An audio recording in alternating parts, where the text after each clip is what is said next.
مجھے کوئی پاکستانی فوج سے کیوں پرابلم نہیں ہے؟ ان کو کیوں پرابلم ہے؟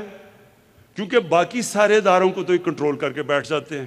جن کا کام چیک اور بیلنس کرنا ہے وہ سارے ادارے کنٹرول کر لیتے ہیں. ایک ادارہ رہ جاتا ہے، اب ان کو پتا ہے کہ پاکستان ISI کو ساری ان کی چوری کا پتا ہے، اب اس کو کنٹرول کرنے کی کوشش ہوتی ہے اور ادھر لڑائی ہوتی ہے. اس لیے تو نواز شریف کی ہر آرمی چیف سے لڑائی ہو جاتی ہے، کیونکہ وہ اس کو پنجاب پولیس بنانا چاہتا ہے. نواز شریف کا اور اسد زرداری کا پرابلم فوج سے کیا تھا؟ ان کو فوج سے مسئلہ صرف ایک ہے، کیونکہ ان فوج کو ISI کو ان کی ساری چوریوں کا پتہ چل جاتا ہے، ان کو میرا سب کچھ پتہ ہے، لہٰذا مجھے کوئی چیز چھپانے کی نہیں ہے. ٹھیک سے ان کو پرابلم ہے کہ انہوں نے یہ چوری کر رہے ہوتے ہیں، اس لیے ان کی کوشش ہوتی ہے، جس طرح نواز شریف نے پنجاب پولیس کو اپنا نوکر بنایا، اس طرح اس کی کوشش ہوتی ہے فوج کو دبائیں. بڑی صاحب یہ بات وزیر اعظم پاکستان کر رہے تھے، خوب صاحب آپ نے کہا کوئی کامنٹ؟ میں صرف ایک کامنٹ آخر میں ایڈ کرنا چاہتا تھا کہ یہ جو ساری صورتحال ہے، اس میں جو مجھے نظر آ رہا ہے وہ کہ ہائیبرڈ رجیم کا جو پچھلے 3 سالوں سے ہمارے ہاں بڑا اس کو ٹاؤٹ کیا گیا، تو ہائیبرڈ رجیم کا یہ ایک فلا ہے کہ جس کے اندر آپ یہ تو کہہ سکتے ہیں اس کا جواز پیش کرنے کے لیے کہ جی سینٹر آف گریوٹی کوئی نہیں ہے، تو آپ کو نہیں پتا کہ آپ نے کس کے اوپر اٹیک کرنا ہے. لیکن اس ہائیبرڈ رجیم کا پھر ڈاؤن سائڈ یہ ہے کہ ہر شخص یہ سمجھنا شروع ہو جاتا ہے کہ باس میں ہوں. جب چین آف کمانڈ نہیں ہوتی تو پھر ہر شخص سمجھنا شروع ہو جاتا ہے، اور ابھی صورتحال ایگزیکٹلی یہی بنی ہوئی ہے کہ دونوں اطراف یہ سمجھ رہے ہیں کہ میرا اختیار تھا اور میں یہ کر سکتا تھا. بڑی صاحب آپ یہ معاملہ آپ نے دیکھ لیا، چلے سیاست کو ذرا سائڈ پہ رکھ لیں، غلطی ہے کیا؟ اب آبجیکٹیولی اس کو ذرا دیکھیے پہلی بات تو یہ ہے کہ وہی جو مصطفیٰ بھائی نے بھی بات کی، اور کہ آئیڈیلی اس وقت یہ نہ حکومت کے حق میں ہے، نہ فوج کے حق میں ہے، نہ ہمارے ملک کے حق میں ہے. ہم اس وقت کن مسائل میں الجھے ہوئے ہیں، کون سے پرابلمز ہم پر پڑے ہوئے ہیں، کیا کچھ یعنی نہیں ہے. بارود ہے افغانستان ایک طرف، معیشت بارود ہے، تباہی پھری پڑی ہے. اسٹاک ایکسچینج ان 3-4 دنوں میں 1300 پوائنٹ، ایک پوائنٹ پتہ نہیں 17 کروڑ کے کتنے کو ہوتا ہے، اربوں ڈوب گئے اس غیر یقینی صورتحال میں. پہلی بات. دوسری بات وہ انلائٹن وہ جو آج کل ہے کہ عدلیہ ہو گیا تھا، میڈیا سے بھی ہو گیا تھا، نیب سے بھی ہو گیا تھا، الیکشن کمیشن سے بھی ہو گیا تھا، FIA سے بھی ہو گیا تھا، اپوزیشن سے بھی ہو گیا تھا، اتحادی بھی ہو گئے تھے. تو ذرا حکومت نے کہا کہ ادھر بھی تھوڑا سا جمع تفریق ہم کر لیں. بات بنیادی طور پہ یہ ہے کہ مجھے بتائیں، یہ وزیر اعظم کا حق ہے، مان لیا کہ وہ یہ جو DGI کرتے ہیں، یہ میری اطلاع کے مطابق 6 مہینے پہلے سے ڈسکس ہو رہا تھا ود چیف اینڈ وزیر پرائم منسٹر. پھر 2 دن پہلے جس دن یہ تبادلے ہوئے اس دن بھی وربلی ڈسکس ہوا. پھر اس کے بعد انہوں نے کہا، وہ کہہ رہے تھے کہ یہ 3 مہینے یا 6 مہینے ان کو رکھیں. ادھر بتایا جا رہا تھا کہ چونکہ یہ اگلے چیف کی رن میں ہیں، ان کو منیمم 1 سال کی کور کرنی پڑے گی.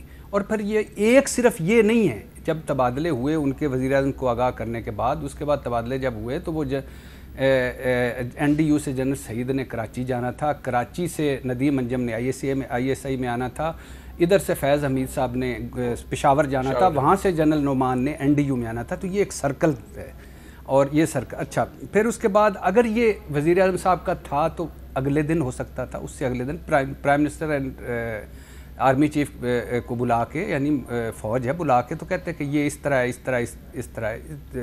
وہ ہو سکتا تھا. لیکن یہ پروسیجر مکمل پروسیجر ہو رہا ہے، اور مجھے ابھی جو ہماری اطلاعات ہیں اس کے مطابق یہی ہے کہ 1-2 دن میں یہ حل ہو جائے گا، اور اللہ کرے حل ہو جائے. لیکن وزیر اعظم صاحب نے، میں پوچھنا چاہتا ہوں، آپ ساروں کے سامنے سوال رکھنا چاہتا ہوں کہ وزیر اعظم سے نے 3 سالوں میں کون سا ایک ایسا فیصلہ کیا ہے کہ جس کو ایک چھوٹے سے چیز کو انہوں نے بحران نہ بنا دیا ہو. وزراء معاملین چلو اپنے رکھنے اور نکالنے چھوڑ دیں، تابش گور کیوں آئے تھے، کیوں چلے گئے، ندیم بابر کیوں آئے، کیوں چلے گئے، ظفر مرزا کیوں آئے، کیوں چلے گئے، IMF کے پاس دیر سے جانا، وہ فیاض چوہان 3 مرتبہ کیوں آئے تھے، کیوں چلے گئے، فردوس عاشق اوان مرکز میں کیوں، اور ادھر پنجاب میں کیوں، تانیہ حیدرس، عامر کیانی. اچھا، بیوروکریسی تبادلے، پولیس تبادلے، chief election, army chief extension notification, ایک پنگ پونگ سپریم کورٹ میں بنا دیا. کبھی وہ وزیر قانون استعفے دے رہے ہیں، کبھی ٹھٹھے مذاق چل رہے ہیں، کبھی ادھر جا رہا ہے، کبھی ادھر جا رہا ہے. چیئرمین نیب سے نیب آرڈیننس تک کیا معاملے ہیں. چیف الیکشن کمشنر کو تو وہ سنا ہے کہ رکھا وہ پرویز خٹک صاحب جو ڈیفنس منسٹر کی بات انہوں نے نام پیش کر کے تو 7 مسلم لیگی سے پوچھا کہ بندہ کیسا ہے. تو اچھا، وہ چیف الیکشن کمیشن سے رکھنے سے نکالنے تک آصف کھوسہ سے فائز عیسیٰ تک، اور ناصر درانی سے جہانگیر ترین تک، اعظم سواتی سے زلفی بخاری تک، ایف آئی اے بشیر میمن پینشن بند کر دو، وہ چلا گیا، ریٹائر ہو گیا، اس سے واجد ضیاء تک، بی آر ٹی مطلب آپ کہتے ہیں ہر فیصلے کو غلط طریقے سے بی آر ٹی سے ممنوع فنڈنگ تک، ہم روس کے ساتھ ہیں یا امریکہ کے ساتھ، ہم ایران کے ساتھ ہیں یا سعودی عرب کے ساتھ، ہم ماتیر محمد اردوان کے ساتھ ہیں یا شہزادہ محمد بن سلمان کے ساتھ ہیں، یا فرینچ صدر کا فون کا کیا معاملہ تھا، مودی تعریف کا کیا معاملہ تھا، بائیڈن ٹیلی فون کا کیا معاملہ تھا،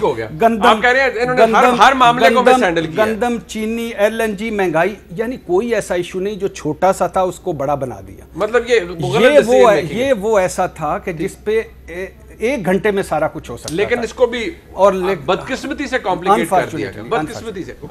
بریک پہ جا رہے ہیں. میں صرف اتنا کہنا چاہتا ہوں کہ بھٹی صاحب نے بالکل درست نشاندہی کی. یہ سارے کے سارے حکومت کے جرائم ہیں، مس گورننس ہے، لیکن اس ساری مس گورننس کو بیساکھیاں پچھلے 3 سال سے کس نے پرووائڈ کر رکھی ہیں؟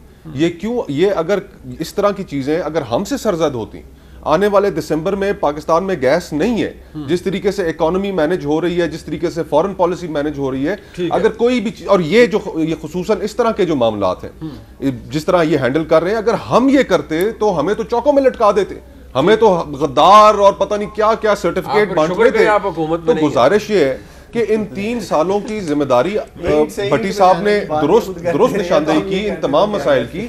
تو آج ہم کم از کم ہمیں یہ نہ ان کے جرائم ضرور گنوائے جائیں، بتایا جائے، لیکن ساتھ یہ بھی بتایا جائے کہ ان کو یہ ساری چیزیں بیساکھیاں جب فراہم کی گئی، میڈیا کا گلا گھونٹا گیا کہ میڈیا یہ تنقید نہ کر سکے.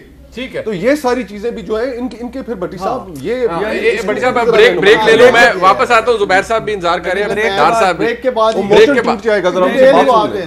پروگرام کا موشن نہیں توڑنا نا، میں بریک مجھے کہا جا رہا ہے. دیکھو نا، ایک ہم نے سنا تھا کہ سائیں عثمان بزدار کو نکلوانا چاہتے تھے، اسٹیبلشمنٹ نکالا، تانیہ ادرس کو فوج نے رکھایا، آصف فردوس عاشق اوان کو فوج نے رکھوایا، تابش گور کو فوج نے رکھوایا، گندم ایکسپورٹ کر دو، فوج نے کہا تھا ایکسپورٹ کر دو، گندم امپورٹ کر دو، ایل این جی کا نہ کرو، ٹائم پہ ایل این جی مہنگے پہ نہ کرو، اور دوسری بات ہے اس پہ تو کھوکھر صاحب کو خوش ہونا چاہیے کہ سول گورنمنٹ کے ساتھ فوج موجود ہے، اگلی آپ آئیں گے تو آپ کے ساتھ موجود ہوگی فوج. کوئی اب یہ انڈیا کی فوج ہے یا امریکہ کی فوج ہے؟ بہت اچھے.